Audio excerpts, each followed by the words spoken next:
हिंद साथियों, अगर अभी तक आपने हमारे चैनल शोषित जंग को सब्सक्राइब नहीं किया है तो सब्सक्राइब जरूर करें और बेल आइकन दबाना ना भूलें ताकि हर लेटेस्ट धमाकेदार खबरों की अपडेट आप तक पहुंचाई जा सके।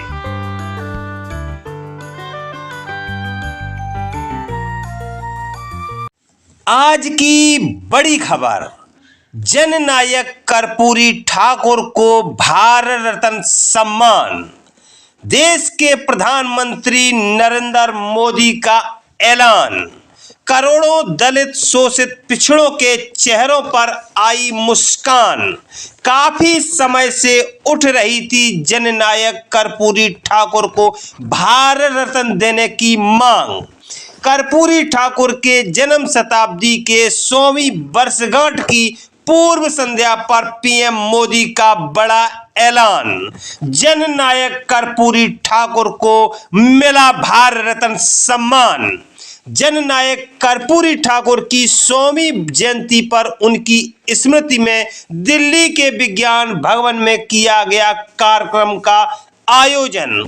संस्कृति मंत्रालय भारत सरकार की ओर से किया गया विशाल कार्यक्रम का आयोजन। कार्यक्रम के मुख्य अतिथि रहे भारत के केंद्रीय गृह एवं सहकारिता मंत्री अमित शाह। कार्यक्रम के साक्षी बने भारत के कानून एवं न्याय मंत्री अर्जुन राम मेघवाल, केंद्रीय गृह राज्य मंत्री नित्यानंद राय, केंद्रीय संस्कृति एवं विदेश राज्य मंत्री श्रीमती मीनाक्षी लेखी, डॉक्टर वीरेंद्र कुमार, मंत्री सामाजिक न्याय एवं सहकारिता मंत्री भारत सरकार। जननायक कर्पूरी ठाकुर के परम सहयोगी पूर्व सांसद हुकुमदेव नारायण यादव, प्रसिद्ध पत्रकार एवं इंदिरा गांधी राष्ट्रीय कला केंद्र के अध्यक्ष राम बहादुर राय। कार्यक्रम की उत्तरापेक्षी रही संस्कृति मंत्रालय भारत सरकार की संयुक्त सचिव श्रीमती उमा नंदूरी। इस अवसर पर जननायक कर्पूरी ठाकुर की स्मृति में जारी किया गया डाक टिकट और जारी किया गया सिक्का। इस अवसर पर प्रसिद्ध भजन गायिका मैथिली ठाकुर एवं उनकी टीम द्वारा मैथिली, भोजपुरी के साथ साथ हिंदी गीतों की, भजनों की दी गई शानदार प्रस्तुति। देखिए विज्ञान भवन दिल्ली के खचाखच भरे हॉल में संबोधित करते हुए क्या कुछ बोले भारत के गृह एवं सहकारिता मंत्री अमित शाह। आज के इस महत्वपूर्ण कार्यक्रम में मेरे साथ मंच पर उपस्थित डॉक्टर वीरेंद्र कुमार जी, अर्जुन राम मेघवाल जी, श्रीमान नित्यानंद राय जी, श्रीमती मीनाक्षी लेखी जी और वो दो महानुभाव जिन्होंने जननायक के साथ काफी काम किया है, उनको काम करते हुए देखा है, उनको समझा है और उनके साथ संघर्ष भी किया है। श्रीमान राम बहादुर राय जी और सम्माननीय हुकुमदेव नारायण यादव जी। और आज के कार्यक्रम में इस सभागार में उपस्थित जननायक के सभी चाहने वाले भाइयों बहनों को मेरा नमस्कार, प्रणाम। आज सबसे पहले तो मैं भारत रत्न जननायक कर्पूरी ठाकुर जी को प्रणाम कर मेरी बात की शुरुआत करना चाहता हूं।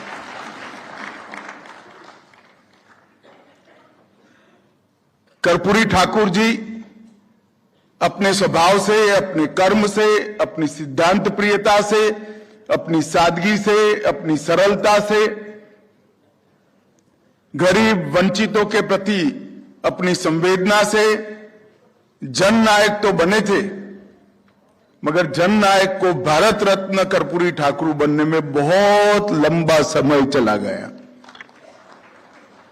ढेर सारे लोग आए, मगर किसी ने कर्पूरी ठाकुर जी को ये सर्वोच्च सम्मान देना उचित नहीं समझा। इतना ही नहीं, इसके बारे में सोच भी कभी नहीं हुई। मांगे जरूर होती रही, मगर मांग करने वाले भी सत्ता में आए तो वो अपनी ही मांग भूल गए। मगर आज जब उनकी 100 साल का अवसर था, तब कर्पूरी ठाकुर जी की तरह ही गरीब के घर में पले बढ़े जन्मे नरेंद्र मोदी जी ने कर्पूरी ठाकुर जी को भारत रत्न देने का काम किया। और संजोग देखिए, 22 तारीख को मोदी जी ने रामकाज किया और 23 तारीख को गरीब काज कर राम और गरीब को जोड़ने का प्रयास किया। 22 तारीख को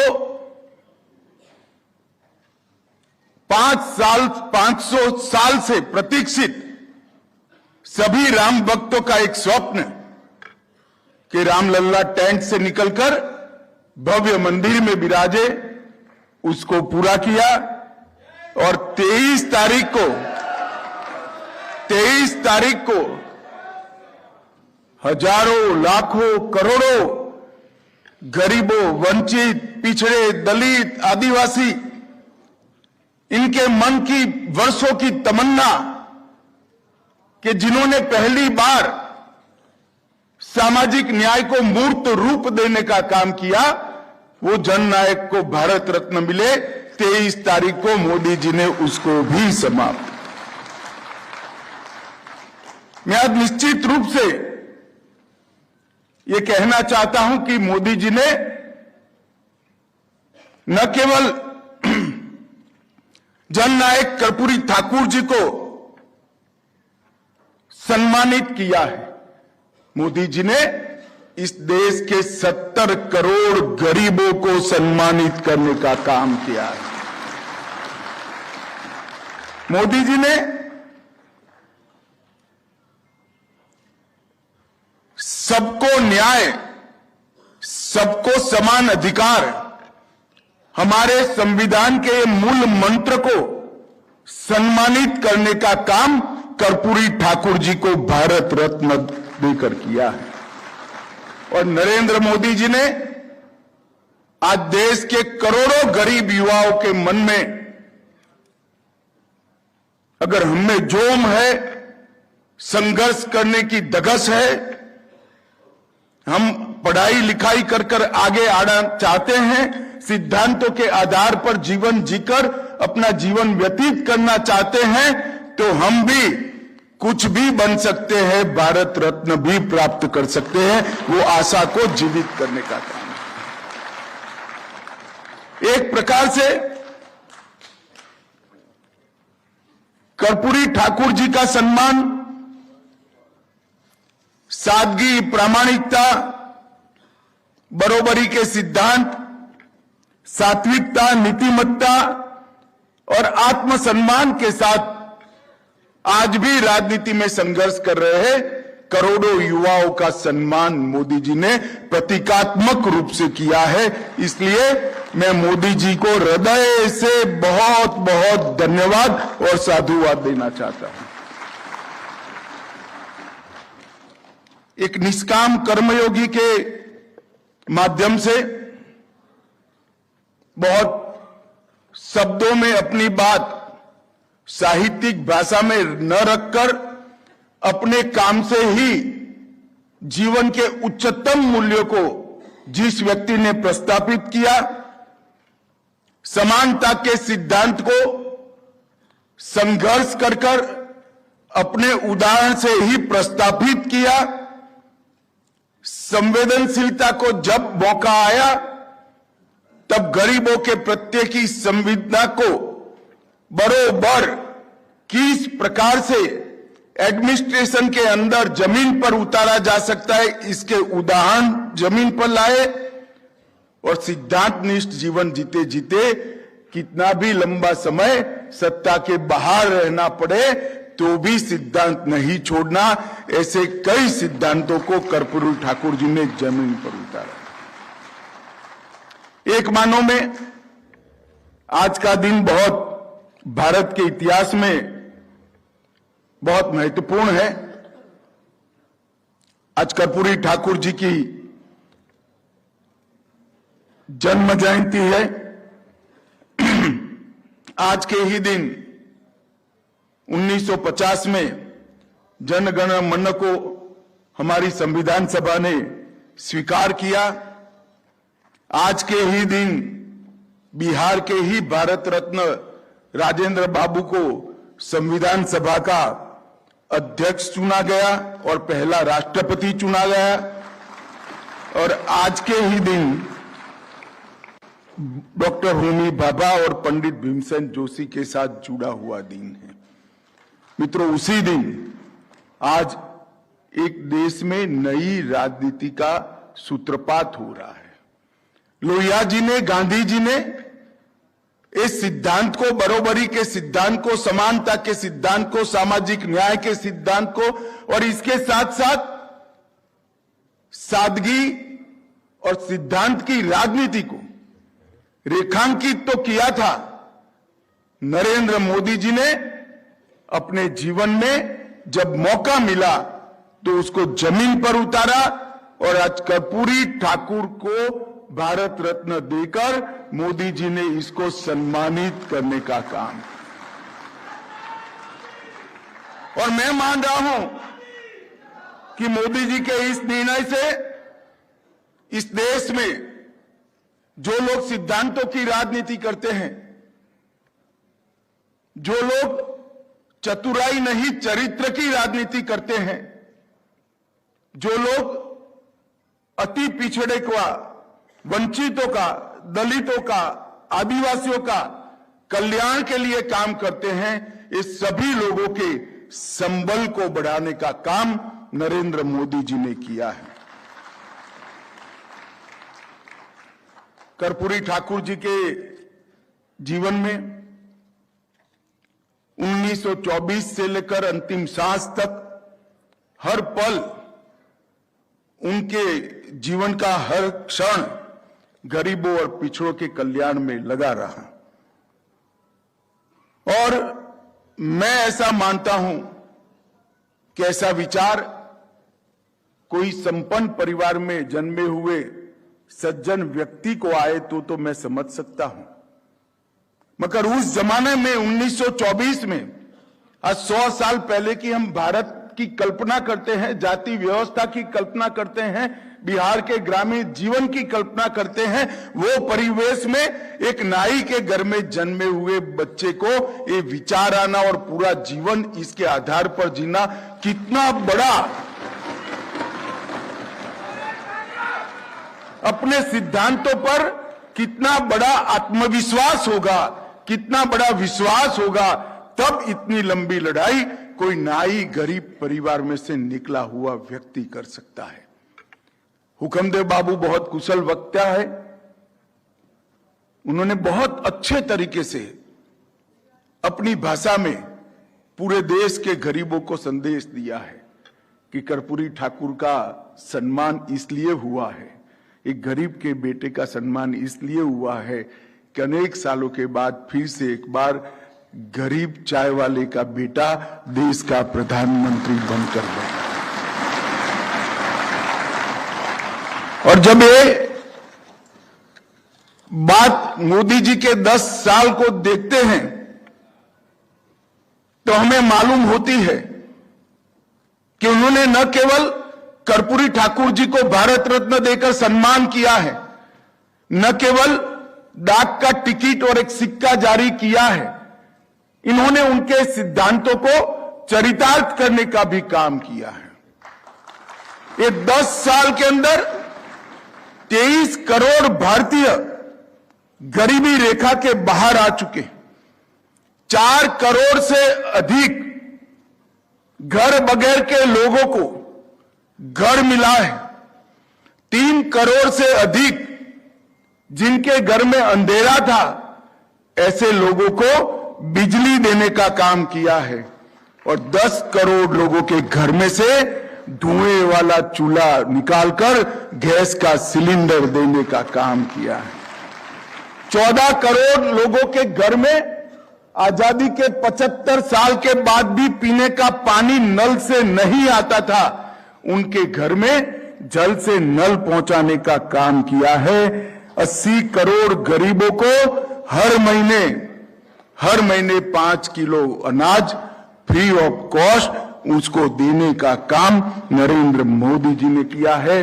60 करोड़ गरीबों को 5 लाख तक का सारा स्वास्थ्य के खर्चे से चिंता मुक्त किया है और लगभग 13 करोड़ गरीबों के घर में शौचालय आजादी के 70 साल के बाद बनाने का काम किया। चाहे स्वनिधि योजना हो, चाहे विश्वकर्मा योजना हो, ये हर योजना को देखते हैं तो नरेंद्र मोदी जी और उनकी सरकार दोनों के गरीब कल्याण के बारे में इनका जो कमिटमेंट है, इसकी ये द्योतक है।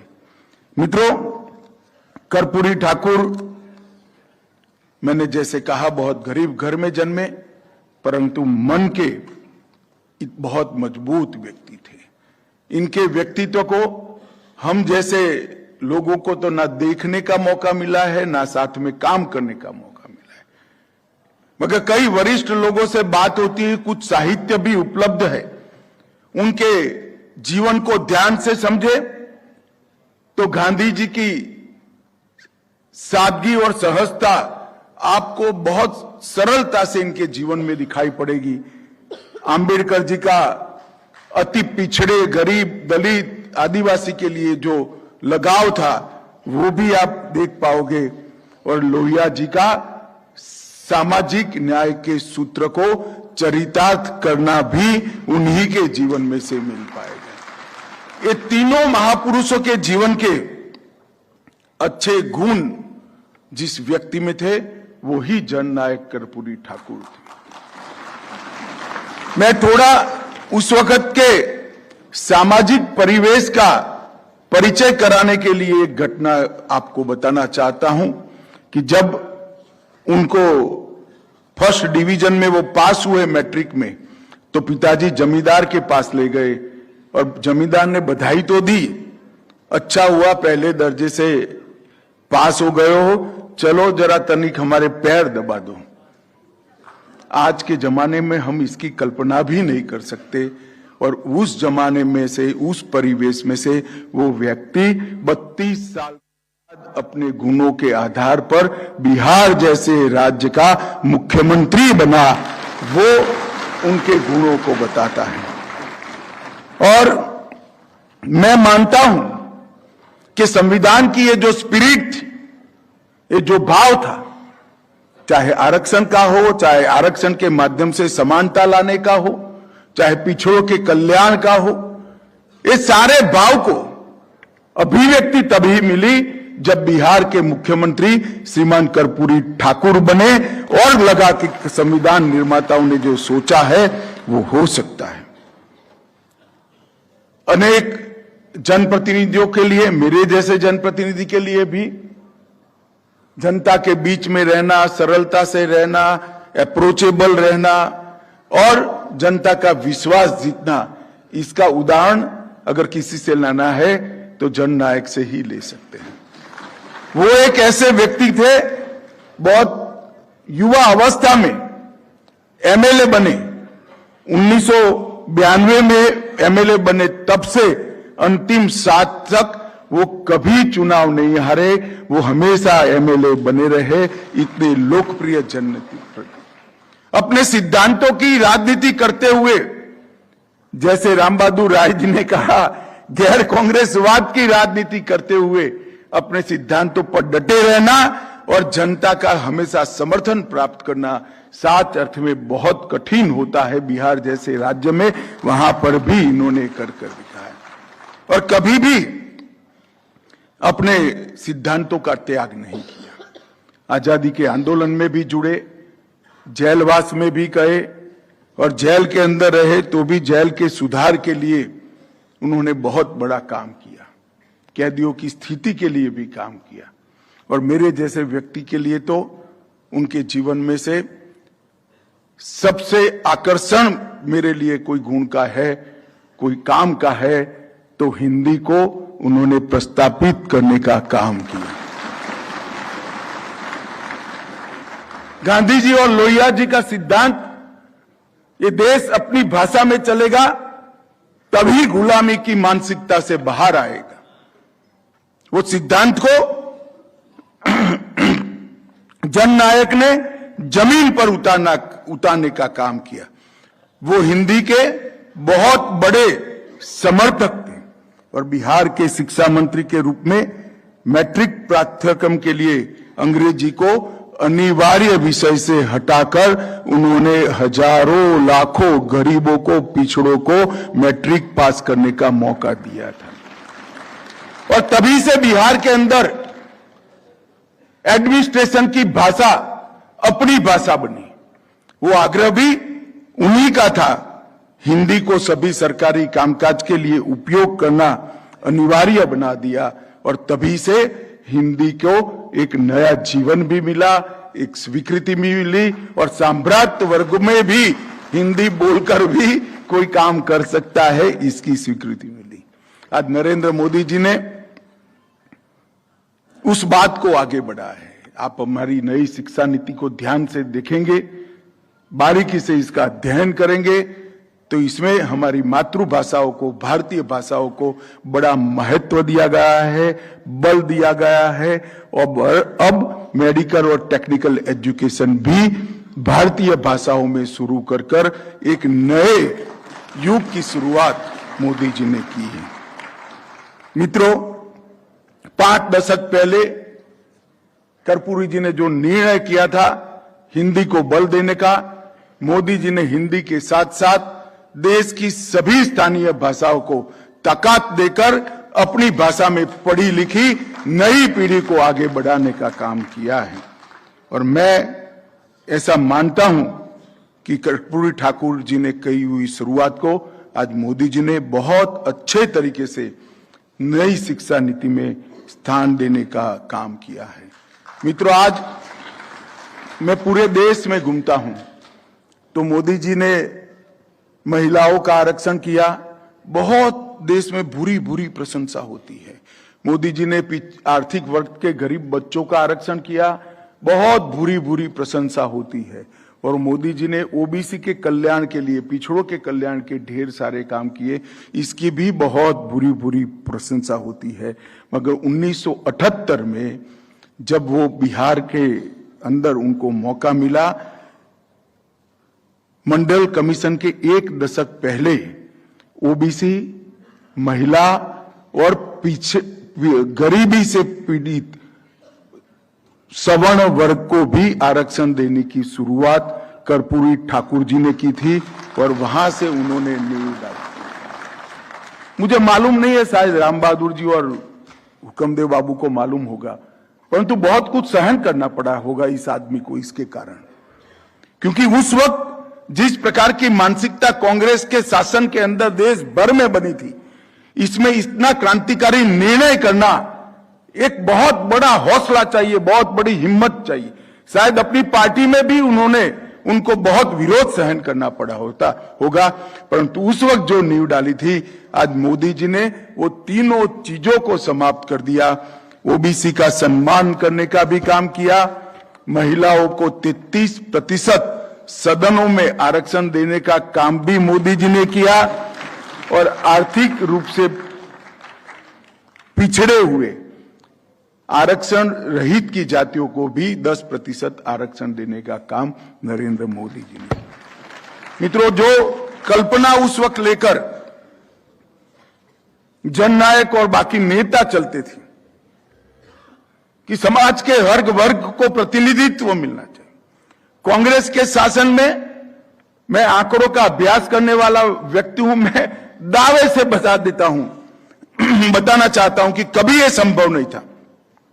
आज मोदी जी की मंत्रिपरिषद उठाकर देख लीजिए, 27 ओबीसी मंत्री मोदी जी की मंत्रिपरिषद में है। और इस देश का प्रधानमंत्री स्वयं अति पिछड़ा समाज से आता है।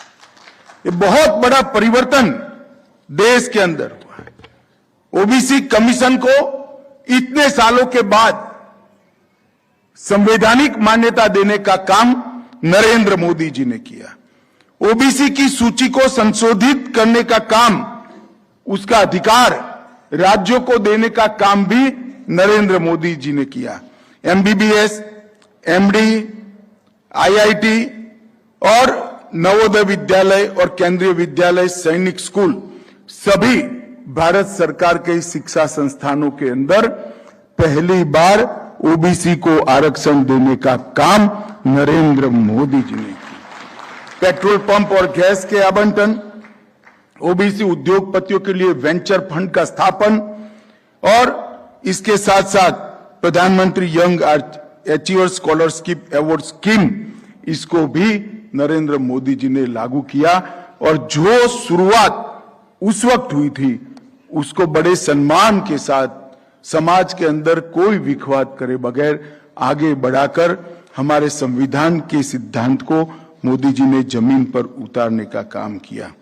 मित्रों, जब 75 साल पहले हमारा संविधान बना होगा तो बहुत सारे संविधान निर्माताओं के मन में आशंका भी होगी कि ये जो विचार है सबके लिए बराबर मौका होना चाहिए, वो विचार जमीन पर उतरेगा या नहीं उतरेगा। आज हम देख रहे हैं कि जननायक ने जिसकी शुरुआत की थी उसको जमीन पर भी उतारा गया और शुरुआत करने वाले व्यक्ति को भारत का सर्वोच्च नागरिक सम्मान देकर उसको सम्मानित भी किया। कर्पूरी ठाकुर जी ने कहा था, सच्ची आजादी तब होगी जब हरेक के हाथ में रोटी होगी। मोदी जी ने ढेर सारे गरीब उत्थान के काम किए हैं, उनके जीवन स्तर को उठाने का काम किया है, मगर मेरे जैसे व्यक्ति को कोई पूछे कि सब में सबसे बड़ा काम क्या है, तो देश के 70 करोड़ लोगों को हर महीने 5 किलो अनाज गरीब का चूल्हा चलता रहे इसके लिए देना। और आज 80 करोड़ 70 करोड़ लोगों को अनाज देने का काम हो रहा है, इसकी रोटी का प्रबंध यहां पर कर दिया गया। कर्पूरी ठाकुर जी अंतिम सांस लिए तब तक उनका किसी भी प्रकार का पक्का घर नहीं था।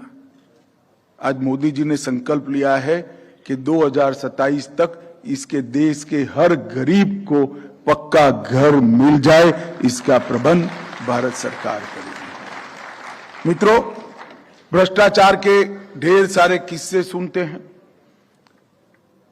ढेर सारे अखबारों की सुर्खियां बड़े बड़े नेताओं के भ्रष्टाचार के किस्सों की बनती है, मगर जो सबसे वंचित स्थिति से आता था वो ऐसा जीवन जिया जिन्हें सदियों तक सार्वजनिक जीवन में काम करने वाले लोगों के लिए उदाहरण प्रस्थापित किया। कई ऐसे मौके हैं कि कर्पूरी ठाकुर जी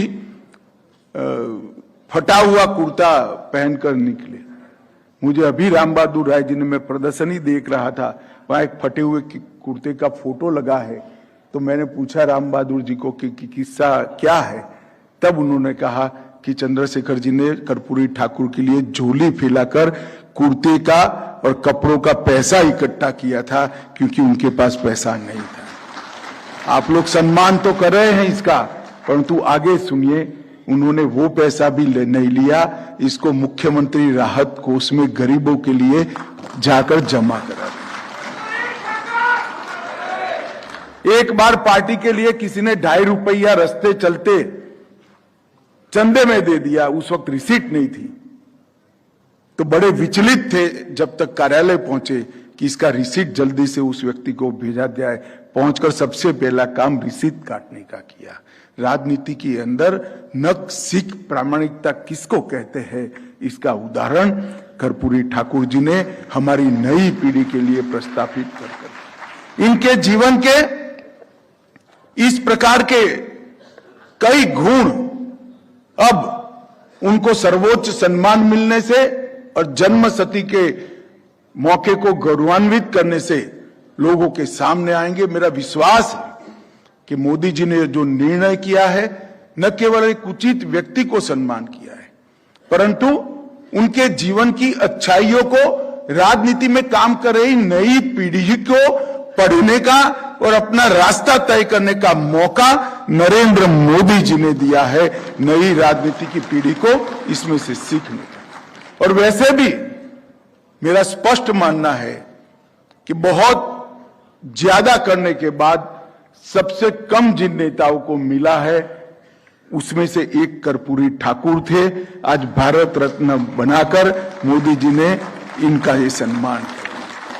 पूरा जीवन इतना सब कुछ करने के बाद योग्यता से बहुत कम सम्मान जिस व्यक्ति को मिला उस व्यक्ति का नाम कर्पूरी ठाकुर है। आज मैं मानता हूं कि इसके लिए जो भारत रत्न दिया है इससे कमी भी पूरी हो जाएगी। इमरजेंसी के जो प्रखर विरोधक रहे उसमें कर्पूरी ठाकुर जी रहे। लोकतंत्र में कितनी गहरी आस्था थी इसका अनेक उदाहरण मिल सकता है। इमरजेंसी के दौरान बिहार, दिल्ली, गुजरात, नेपाल तक सक्रिय रहे और संघर्ष करते रहे। और आज ऐसी स्थिति देश में जो तुरंत ही 77 के बाद आई कि इमरजेंसी डालने की कोई हिम्मत नहीं कर सकता, वो स्थिति के कुछ प्रमुख नेताओं में, स्थिति लाने वाले कुछ प्रमुख नेताओं में एक नेता जननायक कर्पूरी ठाकुर थे। ये हम सबको याद रहना चाहिए। मित्रों, कर्पूरी ठाकुर जी के सार्वजनिक जीवन जीने के सिद्धांत कितने कठोर और मजबूत थे वो वर्णन करने के लिए मैं एक प्रसंग जरूर कहना चाहूंगा। कर्पूरी ठाकुर जी के छोटे बेटे की तबीयत खराब हो गई थी। डॉक्टर ने बताया कि दिल की बीमारी है और ऑपरेशन विदेश शायद कराना पड़ेगा, बड़ी मोटी रकम चाहिए इसके लिए। सबने सरकारी खर्चे से कर्पूरी ठाकुर के बेटे का इलाज कराने की बात करी। जब उनको जानकारी मिल गई उन्होंने स्पष्टता से ना बोल दिया कि ऐसा नहीं हो सकता, मैं आगे के जीवन में सम्मान के साथ जी ही नहीं सकता, मेरा बेटा मर जाएगा, बगैर सरकारी पैसों से इलाज नहीं होगा। और अंततोगत्वा इनकी जीत को देखकर लोकनायक ने पैसे का बंदोबस्त कराकर इनका इलाज कराया। इतनी उच्च सिद्धांतों के प्रति श्रद्धा, ऐसा कमिटमेंट आज के जमाने में दीपक लेकर ढूंढने से भी नहीं मिलता है। और मैं मानता हूं कि आज की युवा पीढ़ी ने इसके लिए अपना कर्पूरी ठाकुर को अपने अभ्यास का विषय बनाना चाहिए। इनके जीवन और कवन से जितना कुछ हम ले सके, हमारा तो भला होगा ही होगा, देश का भी भला होगा, ऐसा मेरा अटूट विश्वास है। आज उनकी जन्म जयंती के दिन ही, अगले दिन कल मोदी जी ने उनको भारत रत्न दिया है। कांग्रेस ने एक परंपरा करी थी कि एक परिवार के आसपास ही जननायकों का, लोकनायकों का और सार्वजनिक जीवन के नेताओं का सम्मान हो। मोदी जी ने वो परंपरा तोड़ी है। सरदार पटेल के लिए भी एक कोई भुला न पाए इस प्रकार के स्मारक का रचना किया। ढेर सारे जननायकों को आजादी के अमृत महोत्सव में, आजादी के फ्रीडम फाइटर्स को, इस सभी को सम्मानित किया। और आज उसी कड़ी में एक जननायक कर्पूरी ठाकुर का सम्मान किया है। मैं अंत में फिर से एक बार जननायक को श्रद्धांजलि तो देता ही हूं, परंतु साथ में उनको भारत रत्न से सम्मानित कर कर मोदी जी ने जननायक के सिद्धांतों को युवा पीढ़ी के लिए आज फिर से एक बार रिलेवेंट बनाया है, उनको अभ्यास करने का मौका दिया है। और गरीबों, वंचितों, आदिवासियों, दलितों का एक मसीहा का सम्मान कर कर इस देश के 70-80 करोड़ गरीबों का सम्मान किया है। इसलिए मोदी जी को हृदय से साधुवाद देकर मेरी वाणी को विराम देता हूं। वंदे मातरम।